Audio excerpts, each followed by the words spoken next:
Hello again. The BRICS Summit has come and gone, and it concluded with some key declarations. One of the major outcomes is the expansion of the bloc with the inclusion of 6 more countries from January 2024. The focus this year was also on the relationship of BRICS and the rest of the African continent beyond South Africa and how the bloc could unlock and drive the free trade agreement. Let's unpack all of these issues with a panel of experts now here on today. I'm joined by Dr. Kingsley Makhubela, who is a risk analyst and a former ambassador. He's a director currently of Risk Recon.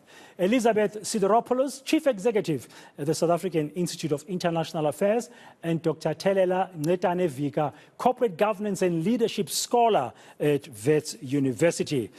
Good afternoon, ladies and gentlemen. Thank you very much for your time. There's a lot to go through. We'll try and cover as much ground as possible. But just to begin with, I just want each of you quickly, one by one. I'm going to start with you, Dr. Thelela Ngcetane-Vika, and then I want to hear Elizabeth, and then finally, Dr. Makhubela. Success or not success? Was it successful, this summit?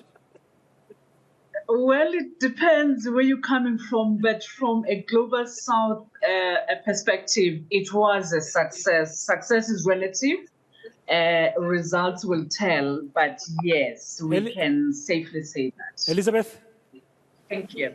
Yes, I mean, I think the point that Thelela makes is very important. Certainly the summit itself, I think, was a great success. The number of delegations that we had in South Africa, the participation of Africa and many other countries in the global south, I think those were all important. I think it moved smoothly. The proof of the success, of course, is whether we can take the commitments, the declarations made at the summit and actually see them realized, particularly in the context of trade and investment and jobs in both South Africa and the continent, I would say. And then there's also the global governance dimension, which I think is important not to underestimate. Kingsley. It was successful, Braden. It has unleashed a discussion around the world about the multipolar world. And I think the success of that, of course, is the fact that you have now countries that are going to compete or interact with the G7 on almost equal footing, because the resource, the oil now, 80% of the oil producing countries now are within this new group, particularly with the invitation of new members. Okay, you and I, Kingsley, had a discussion here on Monday, on today, on eNCA, previewing the summit. You were not so sure that they will emerge out of the Johannesburg summit with an expanded group of countries. They proved you wrong. Well, not wrong, because you had 21 or 23 people who wanted to join. They used a fantastic formula to invite a few countries. But I would like to look at the success from my specs, from the point of view of conflict resolution. That this has shown how diplomacy can really be accentuated. China has played a fundamental role in bringing 2 rivalries, Iran and Saudi Arabia, outside this process, and agree in pacifying the most conflict that is there in the Middle East between the Shia and the Sunni Muslims, and being driven particularly by these 2 rivalries. And bringing this together outside the BRICS has been very helpful, resulting in a peace agreement in Yemen. And I think it will result in some agreement in terms of pacifying Iraq, in Syria. So it has been really fundamental now to bring them together to the BRICS, to create a platform where they have more chances to interact with each other, to really contribute in terms of conflict resolution and pacifying that important part of the world, the Middle East, has been a masterstroke. I never saw it coming, but now I realize the acumen, diplomatic skills of the Chinese. Okay, well, that's a very good point. Now, let me bring you in here, Dr. Ngcetane-Vika. When you look at what has just been said and you look at the summit, South Africa's image and reputation globally, has it improved much after the summit? Well, yes, from maybe at 2 levels. One, from an optics point of view, we have hosted a very successful summit and with no incidences, at least we haven't had anyone's reported. So from that point of view, it's very, very important. And look at that picture that you have just shown in the screen. It says we are part of a global village, but part in that international order, we're also playing a very critical role. And don't forget that in 2 years' time, we'll be hosting the G20. So yes, and I think when I was watching our president the past 2-3 days, he, as the chairs are revolving in this BRICS Summit, he did exceedingly well. So he must also be given credit, notwithstanding the domestic challenges at home. But at least what we saw during the BRICS Summit was really a sight to behold, and very good for South Africa, given our challenges. Yeah, from a leadership perspective, at some point when the president was summing up and there was that expanded meeting with all the other leaders, and he said, there is about 65 of us here, heads of state and government. I said, I don't recall recently, Elizabeth, where in Ngcetane Convention Center, you had a group of 65 heads of state and government gathered under the chairmanship of our president. That must have sent a very powerful message. Yes, absolutely, and I think that's one of the successes of the summit, both the summit and the meetings around it. And I think, South Africa, if we think back to the first BRICS Summit that it chaired in 2013, was the first country, in fact, in the group to adopt the outreach method, or the outreach instrument, where it invited a number of African countries to the Durban summit at the time. And that was a small gathering. And after that, in every subsequent summit, each of the chairs sort of followed a similar pattern, inviting countries from their region and so on. But I think, this year, and this was also the first summit that happened in person after the pandemic, I think this probably takes the cake in terms of the broad spectrum of representation from across, not only across Africa but the global South. So in that sense, I think the point that Kingsley makes about this is that this is about a shift in global politics. I think, irrespective of the challenges that are bound to be there, I think this is a watershed moment in terms of the shifting geopolitical and geoeconomic arrangements in the world, both North and South. Yeah. Is there anything, Kingsley, that sort of, when you look back now, you're thinking, oh, I wish they could have gone this direction? I mean, a number of agreements have been signed, mostly government to government, business, South African business and business from the other parts of the BRICS Plus group are now looking forward to really implementing some of those and seeing the real benefits. But is there anything that they did not do well? Well, something that it's on the declaration. It's around dealing with the trade barriers, all the tariffs and non-tariffs trade barriers that exist amongst member states. And I think they should have created some form of a modality to deal with those issues. Set up a working group that will look into that, would have fast-tracked really this integration that all of them are talking about, free movements of goods and services. And of course, my pet child in this thing is the question of the maritime transportation. You can deal with tariff and non-tariff barriers, but if you don't have a proper logistics system that would deal with the movement of goods and services, you are in for it. President Putin, in his opening speech, he did indicate that part of what they're going to deal with next year is around the transportation and the logistics around the BRICS. I think they should have spent more time on it. It would unlock other related issues. Yeah, I marveled at how, I interviewed a business leader earlier who said that they marveled at how this BRICS Summit, and with the chair being Matamela Sidiropoulos, had to step on a number of eggs. There were so many sensitivities, and none of the eggs was broken. We didn't end up with some scrambled egg that nobody desired at this thing. Now, Dr. Ngcetane-Vika, from a leadership perspective, I mean, you are a leadership expert. When you look at the different countries countries, including the ones that are coming on, I mean, there is a number of question marks about their own jurisdiction. It's very fascinating how BRICS is managing to not to focus on those problems, but focus on the common interests. Yes. I mean, maybe the point of departure to answer that question lies on that very intersection between the national interest of every country jurisdictionally, their sovereignty, versus then the international order, and in this case, trade. So leadership will find itself, and what I had observed the past few days is exactly what you said.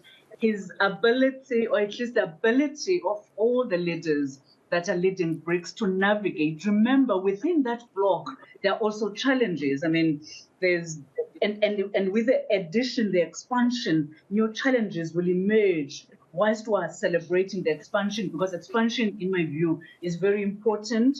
They will become a very serious foreign economic and trading bloc, and no one can really not pay attention to the BRICS. But then the internal dynamics will also find themselves. So leadership, indeed leadership. But they seem to be navigating them very carefully and cautiously. So we will wait and see. But other than that, this moment is really, really important. It can, from a trading point of view, at least international trade, regional trade, it can shape and change and shift tremendously the global economy. I mean, people have labored this point. Another point that sort of came out for me, I don't know what you think about this, Elizabeth, is the fact that we do have conflicts on our continent, number of conflicts. Just across the border, there's a conflict that's unfolding in northern Cabo Delgado province of Mozambique. SADC mission is there. South Africa is part of it. Rwandan troops are there as well. Then you speak about Sudan. You see the military coups we've seen in 4 West African countries, the latest being Niger. That's all playing itself out on our continent. Then you've got the Russia-Ukraine conflict that is happening. But this bloc is really about trade and all. But those issues are sort of somehow all the time overshadowing what's going on. But they've managed in the summit not to really get the focus there and not let these conflicts affect what they wanted to achieve.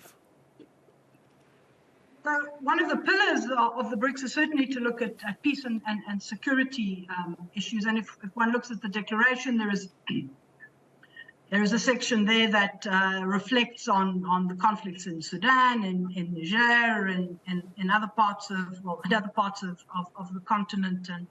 And I think, you know, certainly because this was also a South African championship, and these are issues that South Africa takes very seriously, and it's important that these are reflected in some of these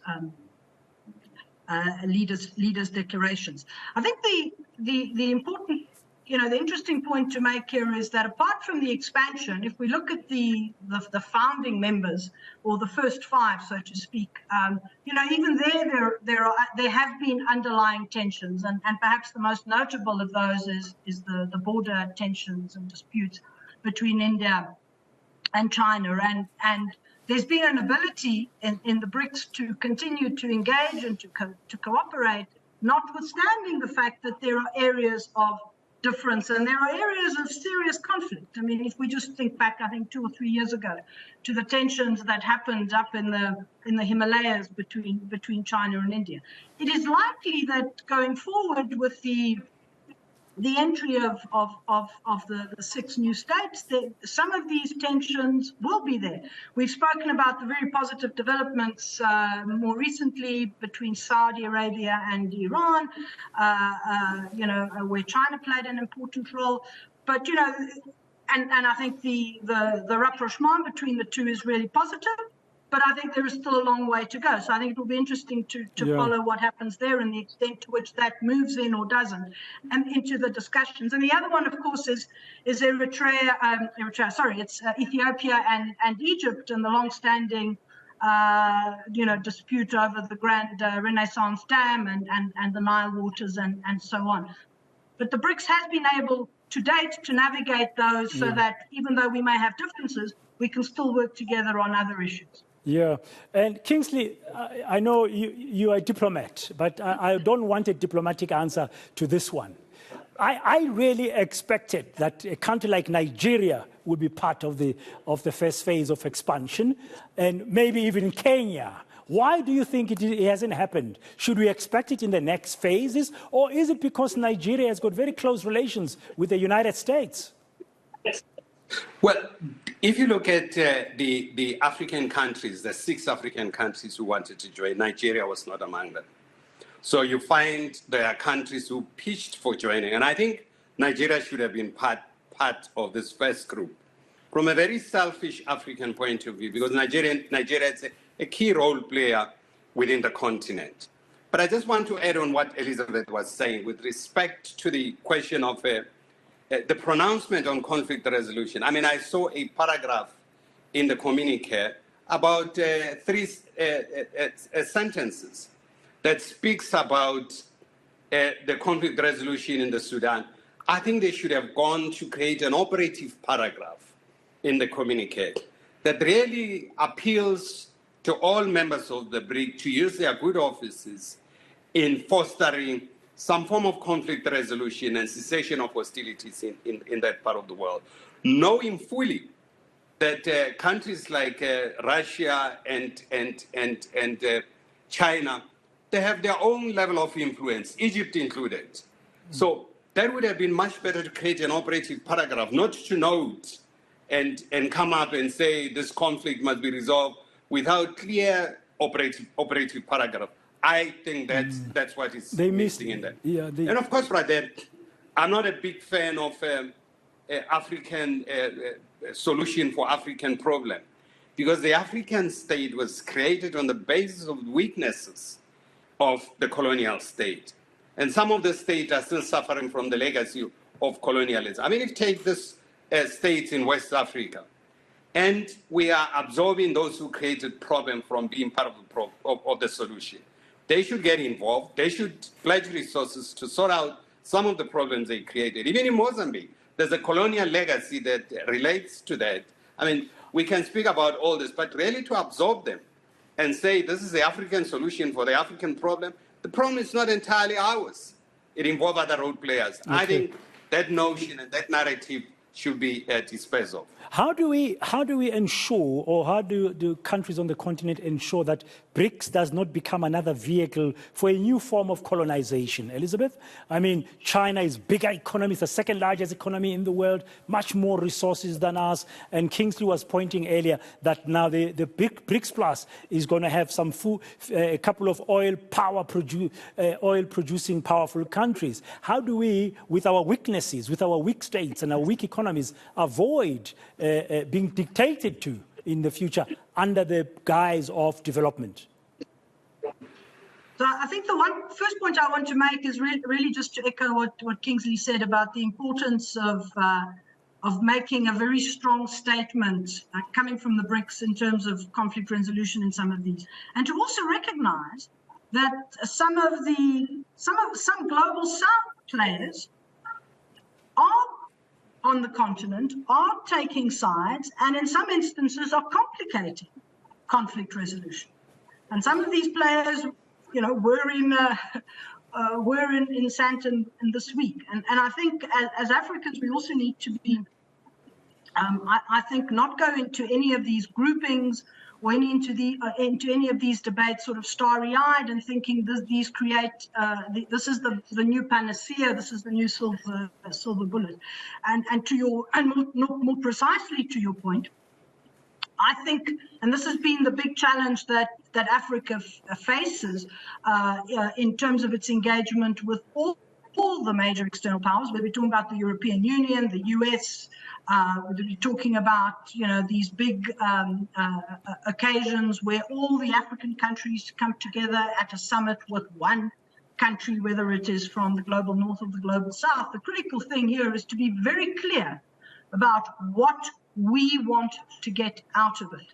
And it is about mutual benefit, but we need to make sure that that mutual benefit is also equal, that we get as much out of it as the other side does. And that really is about And it's difficult because the AU is an intergovernmental organization. So, it has to aggregate, 55 member states, often very different interests. But there are areas where we have common purpose. And we need to be able to determine a few key areas of priority and then really drive them in a coherent and comprehensive manner, whether that is on conflict resolution, or whether indeed is on issues of trade and investment and really rolling out the African Continental Free Trade Area and what we really want to get, for example, out of that. And one of the key things that we want to get out of that economic dimension is the ability for economies across the continent to move up the value chain of production. We shouldn't just be exporters of raw materials, and the ACFTA creates that opportunity. We need to make sure that our external relations really drive that dimension of our priorities. Yeah, I just want to get your final thoughts as we're heading towards the last part of our discussion. And I'm going to start with you, Dr. Ngcetane-Vika. Two other aspects. I mean, we've discussed the bigger things. I was very impressed to see the youth being given a seat and a presence and addressing the leaders. And, of course, the creation of the BRICS Youth Council. Already we've got the Women's Alliance, and I thought those are very important segments of our population, and involvement of them is very necessary. Just when you think about that and looking at the way ahead, what would be your message to the young people and the women who are now going to be seized with BRICS? Yes, I think you've said it so well. It can never be understated. For many obvious reasons, for us as Africans, this continent is a youth continent, if you like. And we are likely to see some of the benefits from the BRICS declarations, resolutions, maybe many years later, the tangible ones. So the current youth will be beneficiaries to that. So the involvement is incredibly important. It also signals leadership succession, because current leaders are not going to be in office forever. So we need that. Of course, women, the demographics of this continent tells us the story. There are many women. So there was never going to be a successful resolutions on BRICS, especially if women of the global south are not part of it. So it has to be commended at many levels. Okay. And we are watching and with excitement what it can do as what it can contribute to the global order. Kingsley, from next year, Vladimir Putin will be the chairperson of BRICS Plus. He's going to be in a very powerful position as a chair, but they're still in conflict with Ukraine. How important is it that this conflict is resolved through dialogue before he chairs BRICS? Braden, as I conclude, really, is to give credit to the bureaucrats who organize this thing. And I know, having been part of the team in the public service, how difficult it is to pull something like this together. And I think moving forward within the BRICS, they need to create, I think, a political committee that deals with intra-BRICS challenges. Xi Jinping spoke about BRICS being, to deal with political and common security issues. There are challenges between India and China, and Elizabeth has spoken about the challenges between now Ethiopia and Egypt. That these challenges have the potential to create paralysis within the BRICS.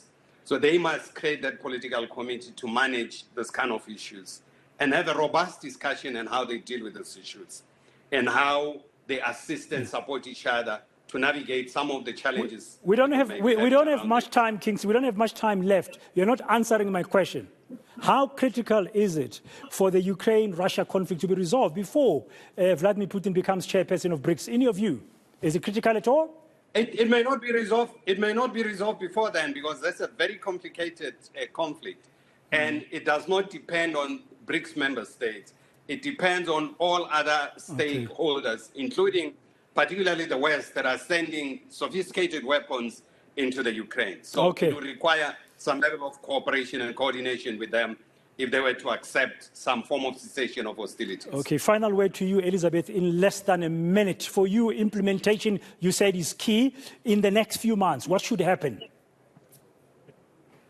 Well, I think there are a number of issues on the table, particularly on the economic front, which I think would be very important. There is a symposium that's coming up in terms of infrastructure investment, which certainly from an African perspective is absolutely concrete. I would see that just from a basic national interest position to be something that we really need to get to run, and then to look at getting the tangible outcomes emanating from it. Thank you very much, Elizabeth Sidiropoulos, Chief Executive at the South African Institute of International Affairs, Dr. Thelela Ngcetane-Vika, Corporate Governance and Leadership Scholar from Wits University, and finally, Dr. Kingsley Makhubela is a former ambassador. He's a risk analyst with Risk Recon. Thank you for your time and your insights as we wrap up the BRICS week. Let's call it that. This was the week that was here, and they all say it was successful on many fronts, but of course, the future will tell us how successful it was indeed with the implementation of everything that has been agreed.